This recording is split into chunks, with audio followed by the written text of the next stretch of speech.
Caro, the hubs, what's going on there? Fly in, fly out, what's happening? Well, let's have a listen to the AFLPA President, Patrick Dangerfield. It would make sense to me, though, given what the Perth teams, have given up and the South Australian teams have given up. So how it would look, I'm not sure, but I think it would be fair for all if there was a hub at some stage in Western Australia. We'll do everything we can to put our hand up and make sure the games go ahead and do our bit.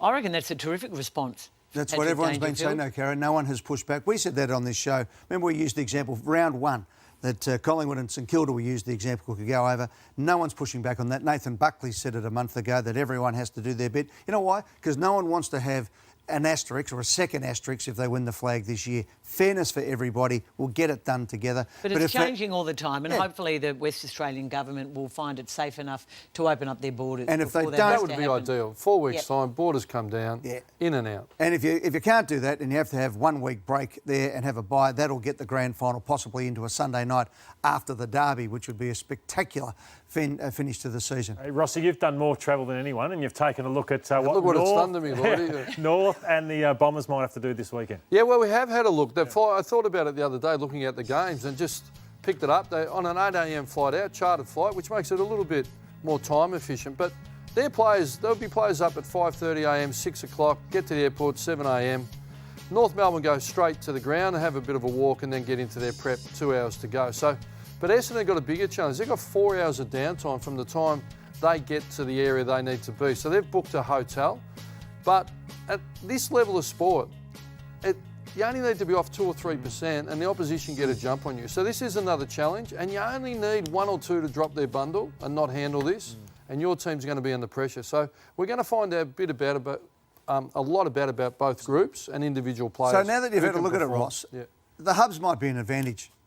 No doubt. If you're only there for 3 weeks or 4 weeks. I know my experience. Some players nervous, like to get in and get out, but off not having played for 12 weeks or whatever it is, it's a big enough challenge. I'd like to be in a hub, fly, train, settle, hit the ground, in routine. I'm the opposite. I'd rather 1 day of that than 4 weeks. Yeah, but you play full forward, mate. There's some midfielders who I play have to 18 say that games. there is a risk involved. I mean, I don't like to mention the W word, Wangaratta, but when you're relying on a flight getting there on the one particular day, you would hope that everything works out. And Lloydie had Mum or Lisa bring in the hot cocoa every night for him to tuck him in. Go on, Ed. I don't know how many games... I won't say that one, but Ed, I just reckon... I haven't been to the moon, I know it's not made of cheese, mate. Don't worry about that. I just reckon, I'm not sure how many games you've lost as a player. I know you've as a player, but I just reckon when you are living in each other's pockets for 4 weeks and the Dockers start losing the second and their third and you have to have breakfast, you have lunch, you have dinner, it's nothing better than going home and getting away from everything. And that's a good point. I just think that's the point I'm getting at. I Absolutely know good it's 4 point. weeks on the Gold Coast.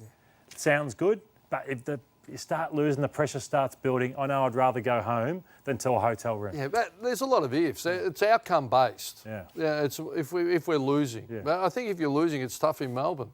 Yeah, it doesn't matter where. But anyway, I think the travel's an unknown. In a couple of weeks, if they can play golf and go surfing, which we hear will happen. I don't want to second guess the Premier. Don't want to upset her. She's not an AFL fan, I know. But if they can do that, if they can get out and about, Gillan McLachlan made it clear that he sees 6 weeks as sort of the optimum, doesn't he? Yeah. I think he said the other day, without saying it, that more than that would be a real disadvantage. I reckon 4 would be a top. But anyway, we're all guessing. The bottom line is everyone is going to have to take their turn at some stage.